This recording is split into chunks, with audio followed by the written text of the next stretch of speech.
তো যখন সেই চুলটা যখন আপনার খাবার প্লেটে চলে আসে কিরকম লাগে? ভালো লাগে? তখন খাবারটাই ফেলে দিন।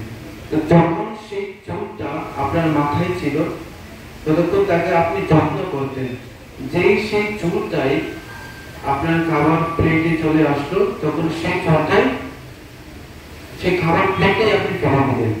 যতক্ষণ সেই চুলটা আমার মাথায় ছিল ততক্ষণ সেটা ব্যবহার ছিল, যখন সেই চুলটা নেই তখন আর তার কোনো ভেতর নেই। আমাদের শরীর রয়েছে, যতক্ষণ পর্যন্ত আমাদের শরীরে আত্মা আছে ততক্ষণ আমাদের শরীরে ভেতর আছে। যখন আমাদের শরীর থেকে আত্মা চলে যাবে তখন এই শরীর কোনো ভেতর নেই। তাই এই শরীর ভগবানের দ্বারা আমরা পেয়েছি।